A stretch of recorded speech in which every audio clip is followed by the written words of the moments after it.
Good afternoon, everyone. Thank you very much for being here today.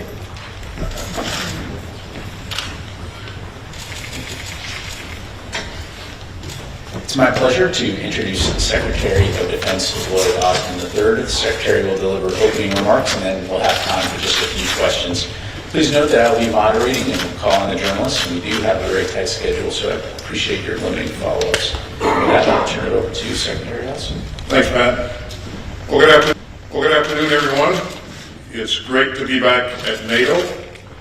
Let me thank the Secretary General for gathering all of us and for his steadfast leadership of this alliance during historic and challenging times. First, on behalf of the United States, let me again express my deepest condolences to our NATO ally, Turkey, to the people of Turkey and Syria, and to all who are mourning and suffering after last week's devastating earthquake.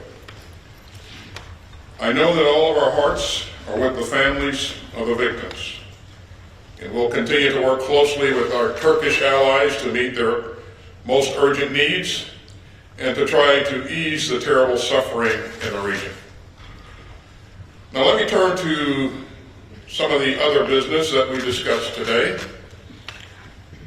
It's been nearly 1 year since Russia's cruel and unprovoked invasion of Ukraine, and nearly a year since Putin's reckless war of choice plunged Europe into its worst security crisis since the end of World War II. And the outcome of this tragic and unnecessary war is profoundly important to Ukrainian security, European security, and to global security. Putin didn't just assault a peaceful and sovereign and democratic UN member state.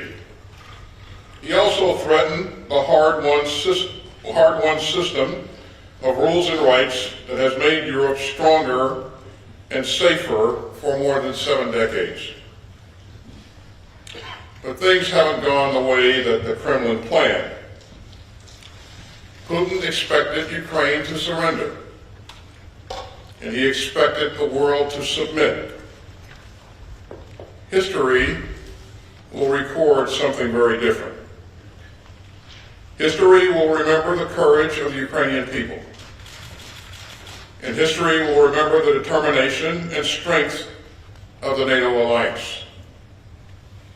Almost a year after Russia's imperial invasion of Ukraine, NATO is more unified and more resolute than ever.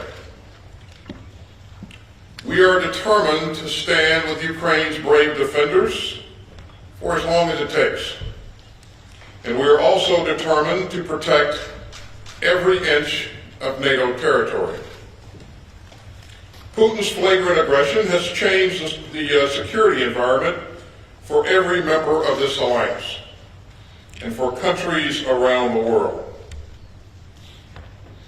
You could see the scope of the global response again yesterday, when some 50 nations of goodwill gathered for the 9th meeting of the Ukraine Defense Contact Group. And these challenges were an important part of this NATO ministerial. We talked today about how to ensure that NATO remains prepared to confront the dangers ahead. At the Madrid summit in June, NATO leaders agreed on a fundamental shift in our collective defense and deterrence. We are strengthening our capabilities for the long term to deter and defend against all threats across all domains. We're upgrading our defense plans and putting more forces at higher levels of readiness.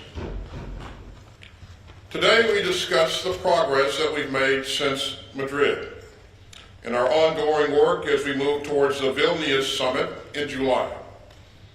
In Vilnius, our leaders will agree on a new defense investment pledge to ensure that the alliance has the resources to carry out these new plans.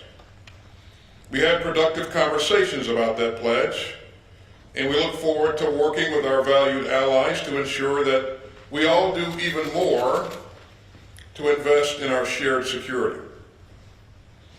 We also discussed our progress in building up ammunition stockpiles and boosting defense industrial capacity.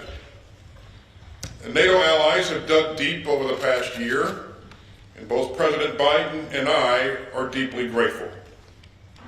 But we still have much more to do. Even as we rush to support Ukraine in the critical months ahead, we must all replenish our stockpiles to strengthen our deterrence and defense for the long term. Now, this alliance has always drawn strength from its shared devotion to the values of freedom, democracy, and human rights.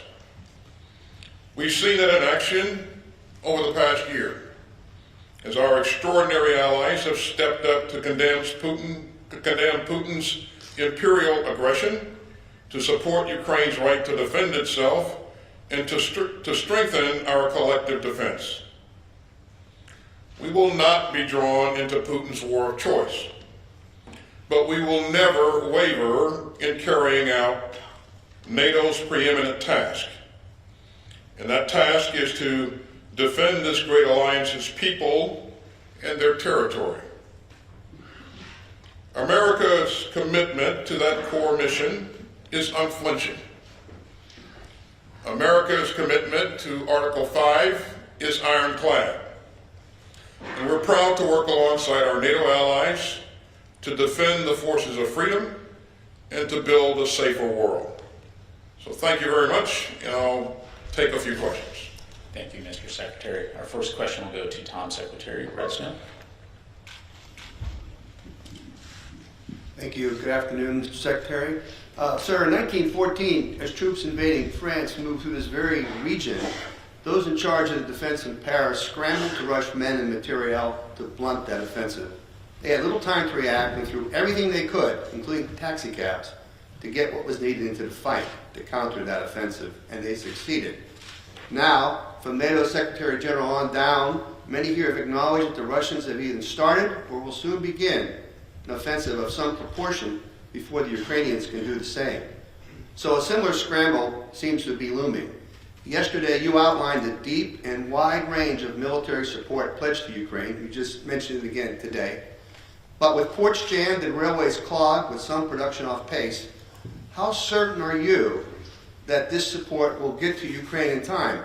Or, as you just said in your opening remarks, how will history record something very differently? Thank you. Thanks, Tom. What we're seeing from Russia is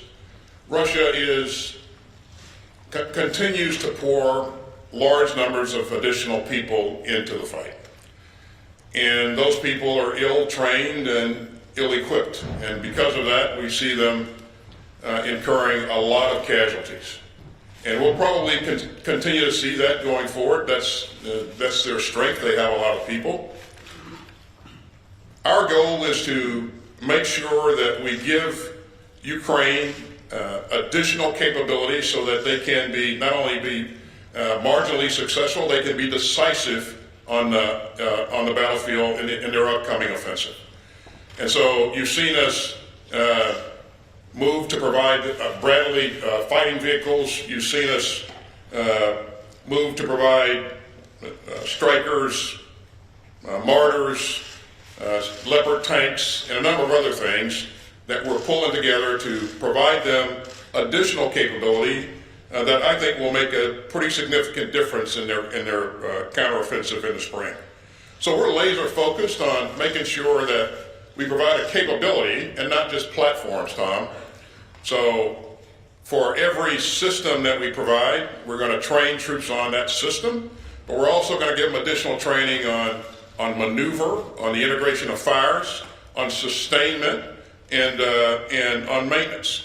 And so with that additional capability, better trained troops, platforms that can perform a lot better in this environment, I think they'll have a real good chance at making a pretty significant difference on the battlefield and establishing the initiative and being able to exploit that initiative going forward. Thank you, sir. Our next question will go to David Bote, Sveriges Television. Thank you, Secretary Austin. David Boati from Swedish Public Television. Regarding the accession process, do you predict that both Sweden and Finland will be members at the summit this summer? And is there something the United States can do to help make that happen? Well, I certainly hope that they will, David, and I know that all of my colleagues feel the same way. They are ready to join now, and these are two countries that are highly capable, that bring a lot of value to the alliance once they join. We've trained with them in the past. They've invested a lot in modernization, and so they'll bring a lot to the table.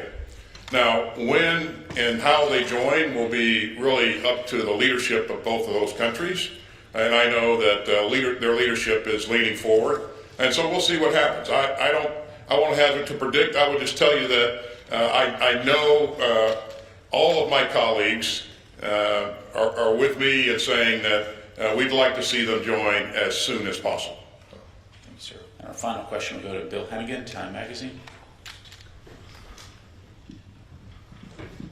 Sir, in the last 24 hours, we've heard that a F-16 shot at and missed a flying object over Lake Huron, and that the objects themselves may likely be for research or some other benign reason.